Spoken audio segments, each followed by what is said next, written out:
ٹھیک بات. For example جو اگر اسٹریٹجک فورس کمانڈز جو ہیں یا اسٹریٹجک فورسز میں روگ ایلیمنٹس آ جائیں, آر ایس ایس کے ایلیمنٹس آ جائیں, ہندوتوا کریزڈ ایلیمنٹس وہاں پہ آ جائیں, اور وہ اپنے تئیں ڈیسائیڈ کریں کہ بھائی جو ہندوستان کے دشمن ہے خاص طور پہ پاکستان, اس کو سبق سکھانا چاہیے. تو اگر ایک ایسا میزائل ہوگا جو کہ مکمل طور پر تیار ہے تو اس کو تو پھر چلانے میں ان کو کوئی مسئلہ یا پرابلم نہیں ہوگا.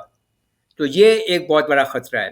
فالس الارمز ہو سکتے ہیں کہ جی پاکستان نے چلا دیا تو وہ ایک دم سے اس کا وہ جواب دیتے, بعد میں پتہ لگے یہ تو فالس الارم تھا.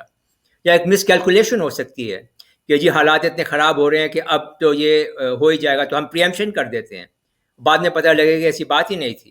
تو یہ ان تمام چیزوں کو رد کرنے کے لیے اور گورنمنٹس کو تھوڑا ٹائم دینے کے لیے, اور ظاہری بات ہے سیکیورٹی کا بھی اس میں اپنا اسپیکٹ ہے, نیوکلیر میزائلس کو عام طور پر ڈلیوری سسٹم اور وارہیڈ کو سپریٹ انمیٹڈ رکھتے ہیں, مطلب جوڑ کے اس کو نہیں رکھتے.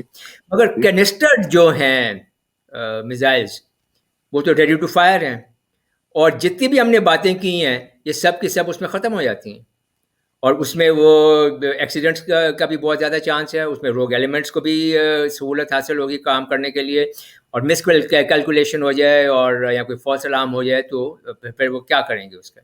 تو اس سے کہنے کا مقصد یہ ہے کہ جیسے آپ نے کہا کہ جو نیوکلیئر ٹیمپریچر جو ہے وہ بڑھ جائے گا بہت زیادہ, نیوکلیئر ٹینشنز جو ہیں وہ زیادہ بڑھ جائیں گی, and most importantly nuclear threshold جو ہیں وہ نیچے آ جائیں گے, کیونکہ جب اتنے ریڈیلی اویلیبل ہیں نیوکلیئر میزائلس, اس کا مطلب ان کو استعمال کرنے کا جو ٹائم لیگ تھا وہ بھی ختم ہو گیا. تو آبویسلی جو ان کو استعمال جو نیوکلیئر تھریش ہولڈ ہے وہ بھی نیچے آ جائے گا. پاکستان کے لیے اب بہت مطلب کوئی ایسی بات نہیں ہے کہ یہ پاکستان اس چیز کو ہینڈل نہیں کر سکتا. پاکستان ول آبویسلی ریٹین نیوکلیئر بیلنس, اسٹریٹجک بیلنس جو ہے وہ سب کانٹیننٹ میں اس کو مینٹین کریں گے, نیوکلیئر بیلنس کو مینٹین کریں گے, اور اپنا فل اسپیکٹرم ڈیٹرنس جو ہے اس کو کسی بھی طرح سے وہ نیوٹرلائز نہیں ہونے دیں گے. ایسا نہیں ہوگا کہ ہندوستان جو ہے وہ پاکستان کے اوپر حاوی ہو جائے اور کل کو وہ اپنی ہیجمنی کو اسرٹ کرنے کی کوشش کرے, یہ کبھی بھی نہیں ہوگا.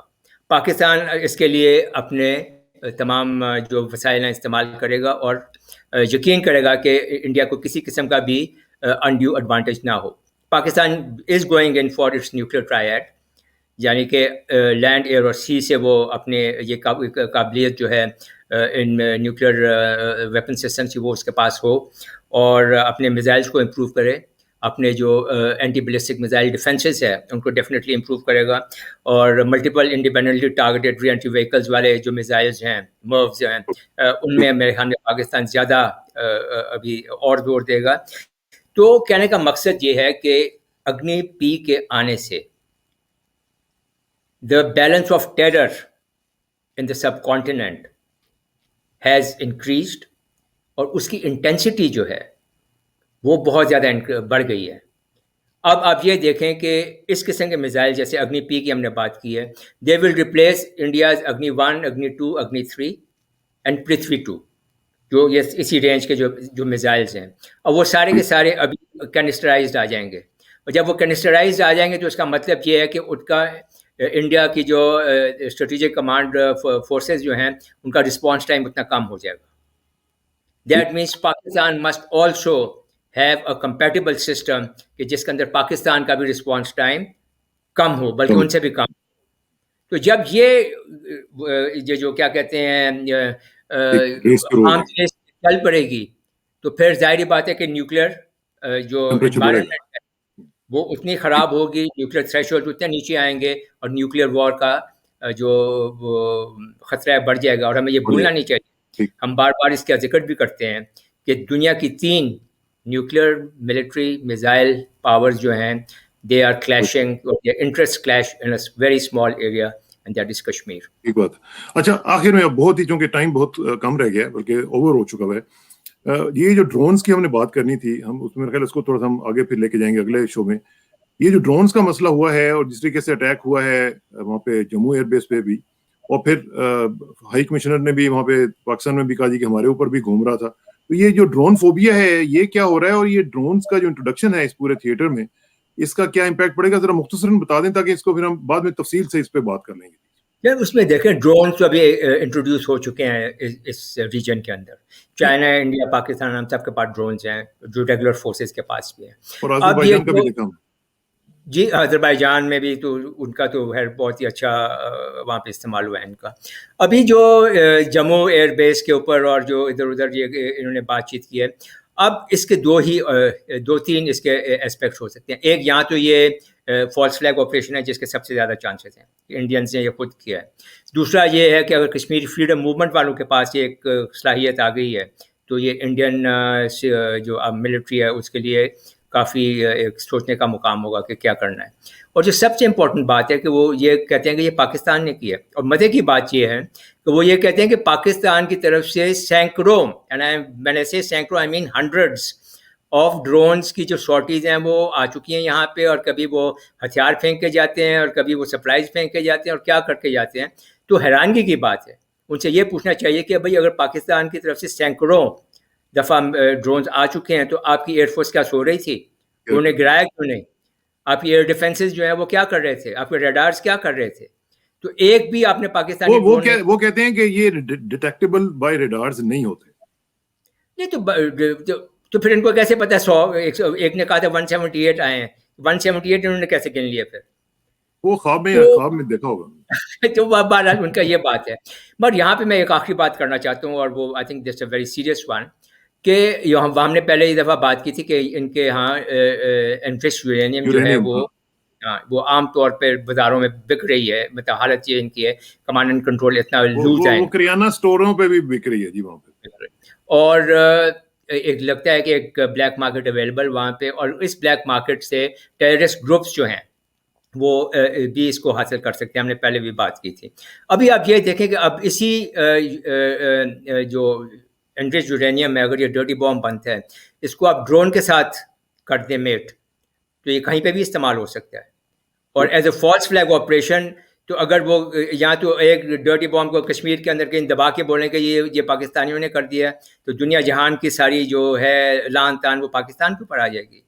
پھر ایک اور بہت ورسٹ کیس سینیریو ہے کہ اگر جن ٹیررسٹ گروپس جو کہ افغانستان کے اندر ہیں اور جن کا انڈیا کا بہت کنٹرول ہے جن کے اوپر, اگر ان کے ہاتھیں یہ چڑھ جائے, اب وہ وہاں سے ان کو افغانستان کے اندر یا وہاں سے خدا نہ خواستہ پاکستان کے اندر لا کر استعمال کرنا چاہیں, تو پھر کیا ہوگا؟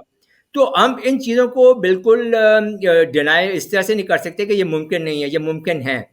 And Pakistan will be very well advised to put up its guard and guard against these very possible scenarios, I would say. بالکل ٹھیک بات کر رہے ہیں, اور یہ بہت ہی خطرناک قسم کے سینیریوز جو ہیں ہو سکتے ہیں.